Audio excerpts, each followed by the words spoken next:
Hey, we've been talking about boxes. Last video we talked about toolboxes. This video we're going to talk about another form of box called a blanket chest. Most of the blanket chests, which I'm going to talk about today, are from the period of time between middle 1700s and middle to late 1800s. That time period. Thing called a blanket chest. And it's what it sounds like it might be. A large box with a lid and usually legs. Most of the blanket chests that I'm talking about in this time period also had a smaller box inside them called a candle box. And these boxes were necessary or used within the home for storing blankets, linens, possibly clothing, other things that they wanted to keep critters and insects away from. They put them in these large boxes.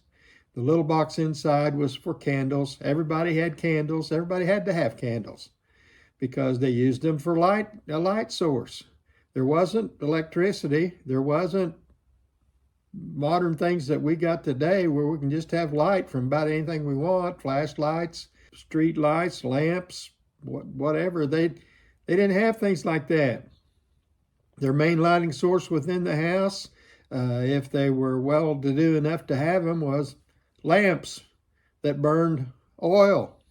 And even the people that had oil lamps, they had candles too. Most of them made their own candles, had to store them in a place until they made them the next time or until they used them. A blanket chest had a small box inside it. They put the candles in it. There were other little small boxes maybe sitting around in their house to hold candles in as well, but they had to keep the critters out of the candles. They had to keep the things that could damage the candles away from the candles. And so a blanket chest had many of the same features that I talked about that I love in toolboxes. Those same features are available or prevalent in blanket chests, wide boards. You find wide boards in many of the blanket chests that I'm talking about. Old hardware that was primitive and homemade. Old paint. All these things that I talked about I loved in old toolboxes, you find the same thing in blanket chest. I have in my home 1, 2, 3 blanket chests. The blanket chest that we're looking at now, it's one of my favorite ones. You can look at it and you can see it's got old red paint on it.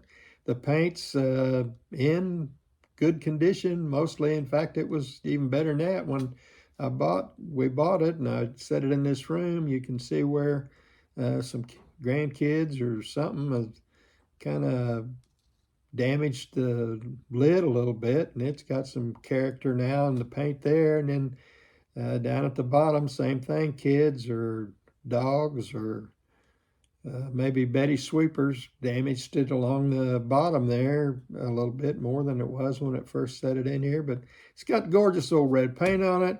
It's got absolutely fabulous wide boards. It's got dovetail joints in the corners, and it's got a candle box on the inside. It's a gorgeous old blanket chest, probably from around 1860 when it was created. I just love it. There it sits in my family room. This one, the one you're looking at here, is from about the same period. Instead of having bracketed feet on it, it's got turned legs under it. It's got what I said a blanket chest should have. It's got an old lock set. See where the key goes in it. It's got wide boards. It's got dovetail corners. And it has legs. And I think, yes, it has a candle box on the inside to store candles in. It's a little longer than a lot of blanket chests. Great old blanket chest. And we use it like a blanket chest was used in its day. And this particular one, some other information that you can gather from it, look at the wood. It's made out of pine. It's that old, mellow, yellow pine, probably from the colonial South, what became the Confederate States of America. They may have been Confederate States when this thing was created and used. I don't know. Usually a blanket chest like that form that you find in Indiana, that was created in Indiana, it's made out of walnut or cherry or yellow poplar. One of those three, maybe sometimes maple. That's what you find around Indiana. And then I think the one that's in the living room, I think she's got photographs and empty picture frames stored in that one. So there's 3 blanket chests in the house. These things that you see in my videos, they're for sale, most of them. Yeah, I can say I don't have a blanket chest that's not for sale. Every blanket chest that I have has no connection, no family history to it, no connection to somebody in our family that was somebody's aunt or great-grandmother or what. I don't have any blanket chests like that. So, although I like them, and my favorite ones, you pay pretty good price. You'd probably have to pay whatever Indiana retail is to own some of them. They are for sale. If you like them better than I do, you can buy them. And there's some that aren't that big a deal in the order of things. Some of them need some love. Some of them have some damage. Some of them aren't as good in my mind as some of the others. And so you could buy a blanket chest from me for all different kinds of prices. Let me stop just a minute and say this. There's a really sweet old cherry blanket chest sitting there. I found it in the basement and bought it from a lady. It'd been sitting in that basement too long. The legs had got wet. I had to cut them off. There wasn't much left of 3 of them. I did just one good leg. The other 3 were mostly gone. There's some insect damage in the back of it, but that thing's cherry. It's got some old paint on it. It's gorgeous design. It could really be something nice, and I have had it a good while now with a good price on it. Somebody wanted to undertake restoring it.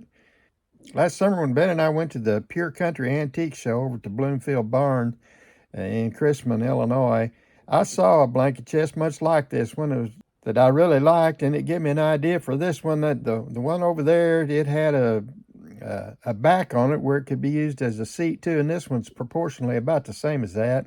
And I thought, I'm going to do that to that blanket chest, drag that thing out, make it look like this blue one.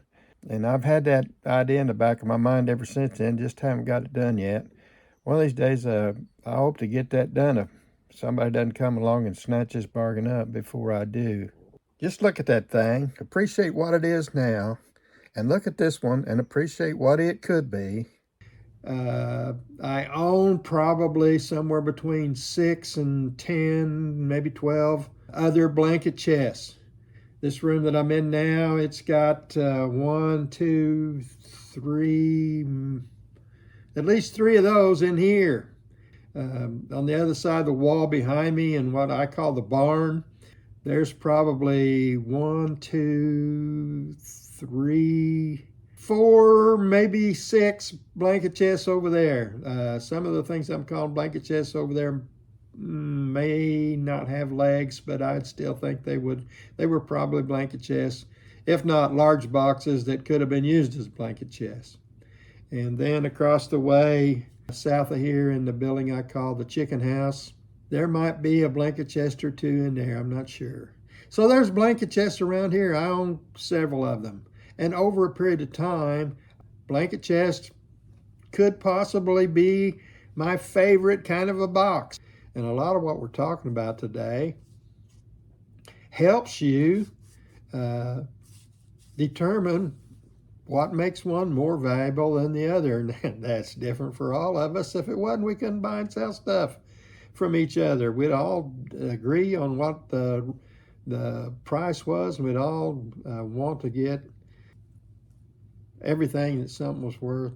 What makes us able to buy and sell from one another is we got different ideas about what makes something worthwhile, or what we like, or what we're willing to do All that's different. I just try to share what I think with you in these videos, and then you can do your own thing too.